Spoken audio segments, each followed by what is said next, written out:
Hello, boys. Good morning to everyone. Welcome back to another session of video tutorials. This video is meant for class 12th biology boys, and this is for 1st July 2020.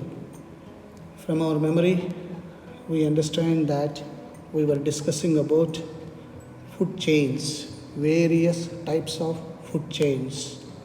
As we said, a food chain is a linear food relationship among organisms of different trophic levels. And basically, we said there are two types of organisms, producers and consumers. So, the producers and consumers having a linear food relationship is a food chain. This also can be represented in the form of a pyramid. So, then we say it is ecological pyramid. So, ecological pyramid is graphical representation of energy, biomass or number of different organisms in an ecosystem in the form of pyramid. It's called ecological pyramid. So, it is a basically graphical representation of ecological parameters. What are the parameters? Three parameters. First one is biomass, second one is energy, third one is numbers, number of individuals present in various trophic levels of a food chain. And we know that producers forming the base, as you are seeing here in this pyramid, right side, producers form the base, and the top carnivores, you can see secondary carnivores at the tip. So as we go up, the base is very broad, and as we move up, it's narrowing down, forming a pyramid. Such a representation is called ecological pyramid. And this is developed by a scientist, Charles Elton. Charles Elton in 1927, and they are also known as Eltonian pyramids. So ecological pyramids are also known as Eltonian pyramids because of the person who has discovered them. So what are the characteristics, features of these ecological pyramids? The base of the pyramid is broad, as we are seeing, and as we go up, it's narrowing down at the tip or apex. The relationship can be expressed in terms of numbers, energy and biomass. The base of the pyramid represented by producer and apex is the top consumer. Other trophic levels are in between, like you are seeing, producer is at the base, followed by herbivores and then carnivores in the two types, primary carnivores, secondary carnivores. Further we can have tertiary also, tertiary carnivore. So we have producers at the base, and tertiary or top carnivores will be at the tip, and in between we have got herbivore, primary carnivore, secondary carnivore, like that. In most ecosystem, all the pyramids of number, energy and biomass are upright. As you are seeing, it's upright. And you can also see in the second diagram, ecological pyramid energy at the base, producers with something like 10,000 kilocalories. And when these producers are consumed by consumers, primary consumers like herbivores, the energy that is coming is only 10% of that, 10,000 to 1,000. And primary consumers, when they are eaten by secondary consumers or say carnivores, top carnivores, they are in turn getting 10%. That means out of 1,000 kilocalories, only 100 kilocalories is coming to secondary consumers. And when secondary consumers are eaten by tertiary consumers or top carnivores or omnivores, sometimes it's again 10%.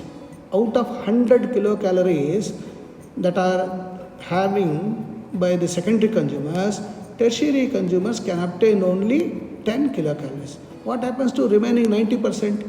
It goes into the environment in the form of heat, ecological heat or environmental heat. That means when the organisms eat another organisms, it is only getting 10%, and this is called 10% energy law. And as per this, longer the food chain, You can guess, longer the food chain, smaller the amount of energy that we get. So it is better in terms of energy, if you analyze, it is better that we should be a herbivore. We should be a vegetarian. That's why a lot of importance is being given in most of the scientific journals, that it is better to be a vegetarian, herbivore. And like you are directly eating an apple, so the amount of energy that you get by eating apple is more than the amount of mutton or chicken that you eat, because the chicken or the goat will be occupying third or fourth position. So at every tropic level, you are getting only 10%. And that too, it is reducing 10%, gradual reduction of 10%. Hence, it will be very, very minimum energy. So be wise in eating what you have to eat. And then we are also seeing, you can observe here, not all the pyramids are straight.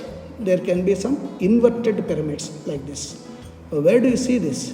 The pyramid of numbers. Like you got pyramid of numbers, trees. Number of trees will be very less. Herbivore number will be more.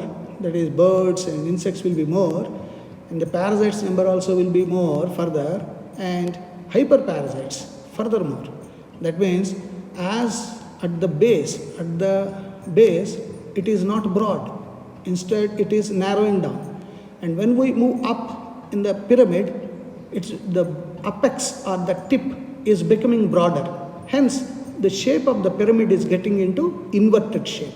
So, the pyramid of numbers in a tree ecosystem is inverted. This you need to remember, because every time for everything it is the straight pyramid, but the exceptions are two. The inverted pyramids are of two. One is tree ecosystem and the second one is that of the sea. The pyramid of biomass in sea also inverted, because the biomass of fishes is more than phytoplankton. You can see here another reverse pyramid. Here in the base, producers are there, that is algae, okay, phytoplanktons, we can say, phytoplanktons are there.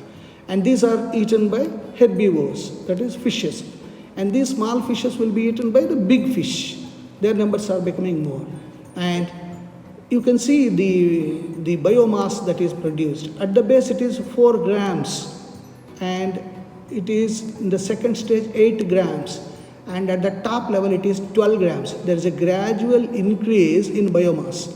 Hence, pyramid of biomass in sea is also inverted. So you need to remember inverted pyramids. That is tree ecosystem and sea ecosystem.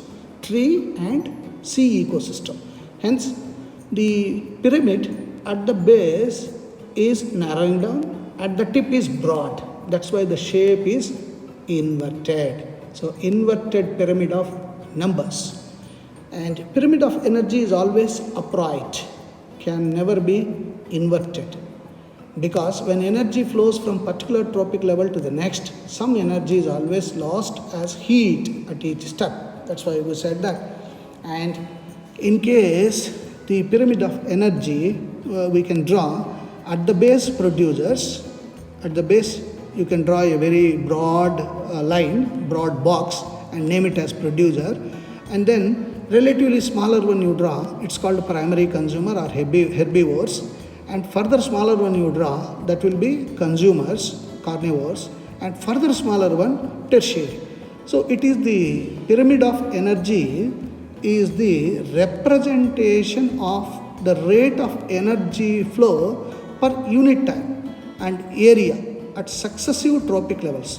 The shape of the pyramid of energy is always upright, as there is always a gradual decrease in the energy content at successive tropic levels from producers to various consumers. Remember the 10% energy law which I said. So there are certain limitations to this ecological or Eltonian pyramids, such as it does not take into account the same species belonging to 2 or more tropic levels.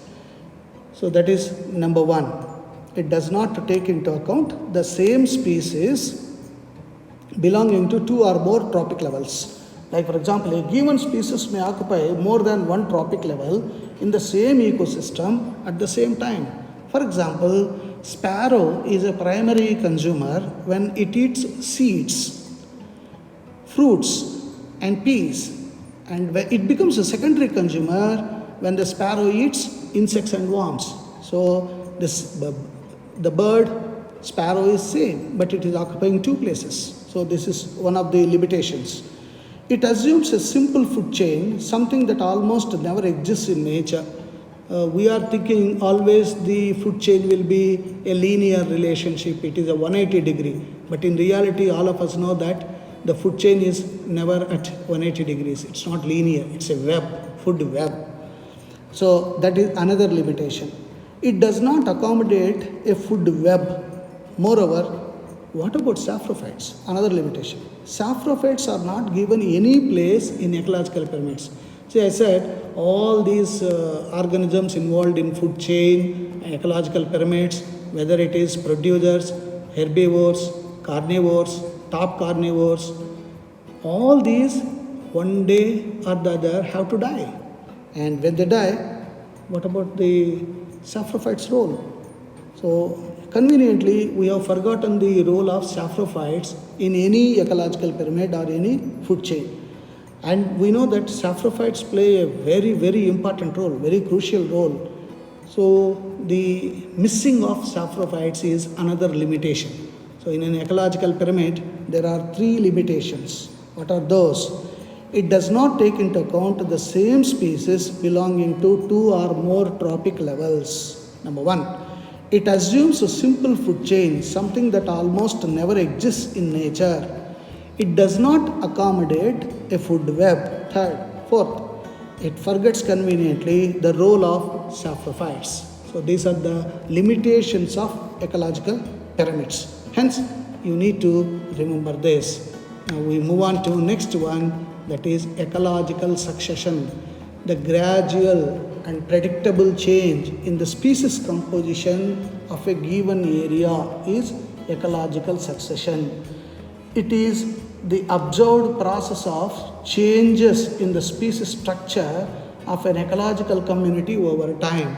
You must have seen in your own garden at home that to start with, in a given place in your garden there will be only grass, and in due course herbs will come, and herbs dominate and the grasses will disappear, and then shrubs will come and the shrubs will start dominating, and suddenly you can spot trees coming up in the same year.